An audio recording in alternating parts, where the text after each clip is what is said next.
is what I want people to hear from this is in a down cycle, a cycle where we just lost 18 million folks who we used to be qualified that aren't. Some sellers are going to want to sell. And everybody on YouTube University is talking about price, price, price. As someone who's been doing this for a long time, I have to tell you that sometimes I will overpay if I get the right terms, right? I'm a long-term buy and hold investor.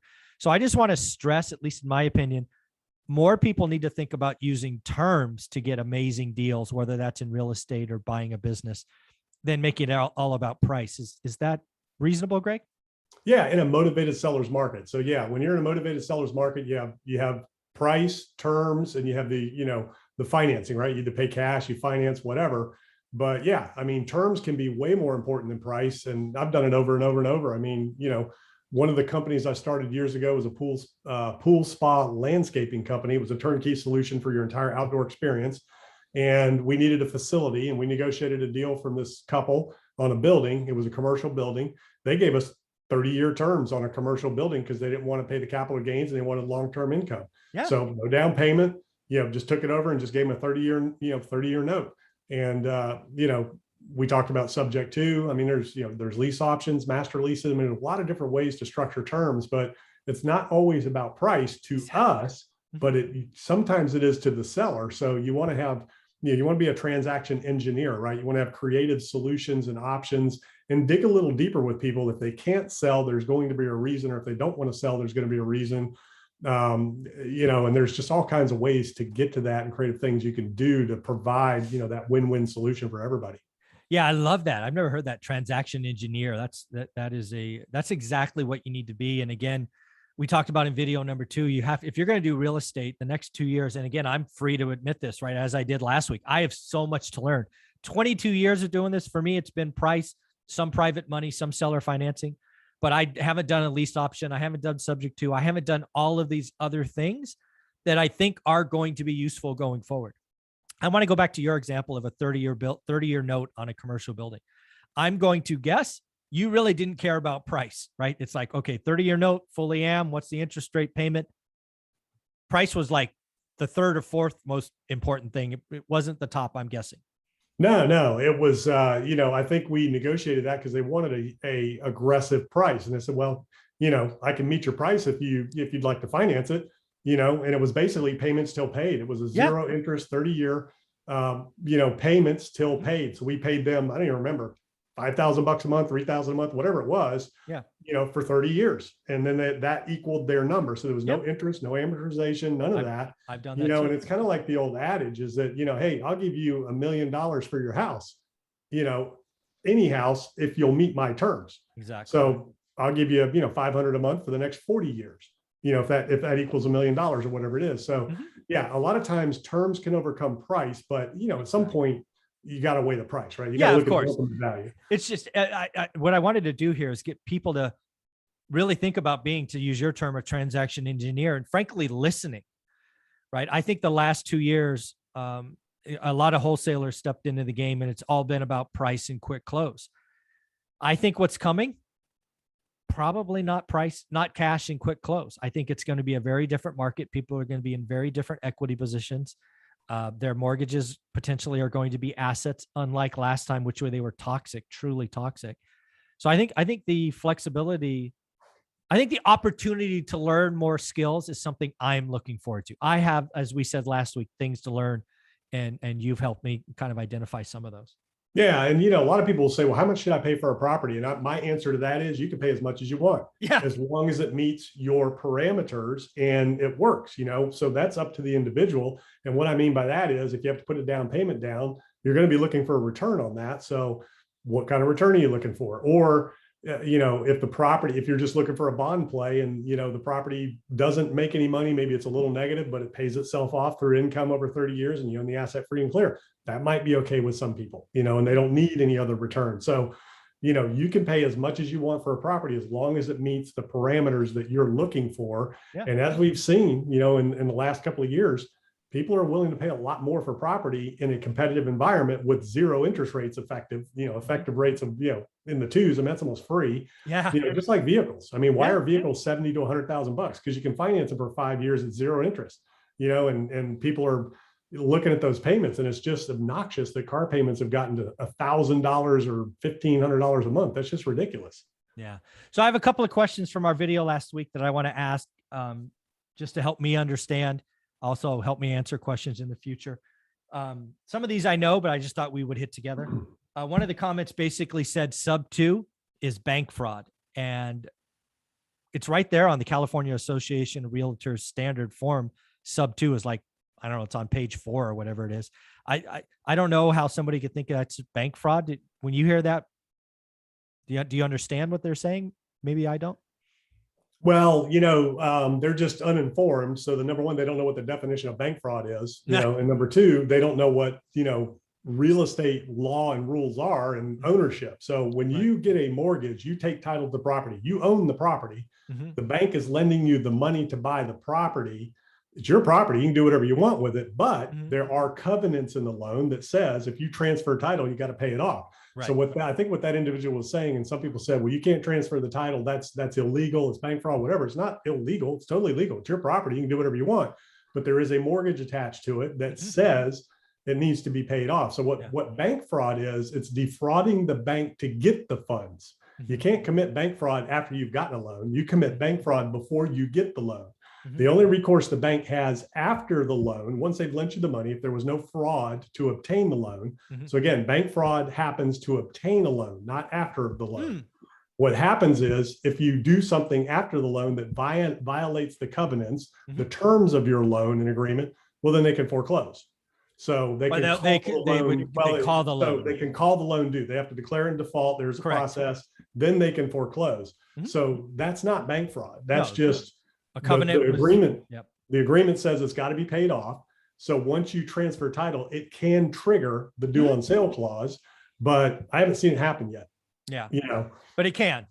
It can. You're in technical default when you do that, and you know it, but the bank has to still go through the process. And as long as they're getting the payments, they don't care. Yeah. One of the things that I think is really interesting, again, having been in the game a long time, is at least most of the loans that I get, the bank that gives me the loan is not the person I'm paying. They usually sell it to a servicer, and a servicer gets a fee for collecting mortgage payments. So servicers, as long as they're getting paid, not really incented to call the loan. If it stays at a bank or they portfolio to warehouse it, whatever that's called. Yeah, maybe. Absolutely. If the prevailing interest rate is 6 or 7% and you're paying on a 2.5%, it's probably in the bank's interest to call the loan. But again, I think a lot of servicers, it's not in their interest. But again, we'll see. I'm still learning. Next one. Does a sub 2 involve getting an option on a property? Well, no. So an option is the right to purchase at a future date. So, you can have an option to take title subject to the existing mortgage, but subject to that's transferring title to a property subject to the existing mortgage, meaning the existing mortgage stays in place. You're taking title to the property. Option's a whole different thing. That gives you the right to purchase something at a future date. Yeah. And likely a future price, likely. Yeah, whatever. Or an agreed upon price. And, you can say, hey, I'll give you $100,000. I want an option to buy this property for $100,000, but I'm going to close in 6 months, or a year. Yeah. So you can agree on the price up front, or you can say whatever it appraises for down the road, whatever you want. Yeah. So it's a negotiation. In a subject to deal, is it required that you notify the lending institution? No. So the loan agreement in terms may say that, but again, it's your property. You can do whatever you want. So, you're not notifying anybody. You're not doing any of that. You're just continuing to make the payments. Now they can call, they can declare you in default if you don't notify them, because that's probably part of the terms, agreement, covenants. I'm sure it is.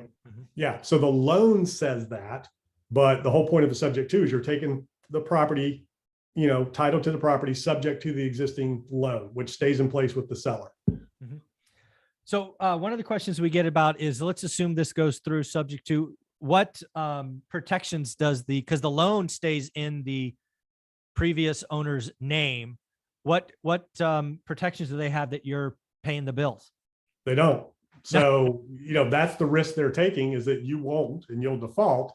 Now, a seller could say, you pay me and I'll pay the bank, but then you lose the control as the investor. So the seller's taking a risk by entering into this agreement with you that you won't make the payment. You're also taking a risk that something will happen. The seller could have a financial issue, bankruptcy or whatever, and then that can tie the mortgage up, and then that can create a problem for you. So there is risk. That's why you need to know what you're doing, need to understand the risks, and make sure your worst case scenario is the loan gets called or you have to pay it off. So you need to have the ability to be able to do that. So you don't want to do these transactions if you do not have the ability to pay that loan off at some point in time or get it refinanced or whatever, because that's your worst case scenario, if everything goes wrong. The other thing is, do you want to touch on the whether it's legal question? Or yeah, go for it. No, go for it. Okay. So there was another comment that said, isn't that illegal? So, and they said, can you show precedent where it's legal? Well, there is no precedent because it's legal. So a lot of the deals that I've gotten over the years come from attorneys, that have a client who's in trouble, says, hey, you want to take this property over subject to. So whenever somebody says it's illegal, just call an attorney, a real estate attorney in your area, and ask about subject to, because every state is different. They have their own real estate laws. Sure. And I know, like with lease options and all that, like Texas, there's a big issue with lease options, and how that has to be done, very specific thing. So they may have something a little bit different on subject to as well, but lease options are a really big deal. So a lease option is typically where, I lease your property with an option to buy it, then I turn around and lease that out to somebody else, and so that's a whole thing in Texas. That's a big problem. But subject to is different. But just call a real estate attorney in your area and ask them about the rules and laws around subject to and how it works. And, there is no case precedent because, it's not against the law. So it's not like it's been to court and all that. Yeah. I can't speak to any other state, but I got my California Association of Realtor license and then didn't renew, but I had it for a couple of years. And subject to is right on the standard form. It's pretty much every form and every HUD statement, housing, right, urban development. So from the federal government, I mean, this is a real thing. And, loans have been assumed. This is not assumed. You're not assuming the loan, but loans are assumable. A lot of them, in things, and subject to has been a thing going back since the beginning of real estate. Yeah. Yeah. So again, it's educating yourself first. So, people have knee-jerk reactions when they hear things that they don't know anything about.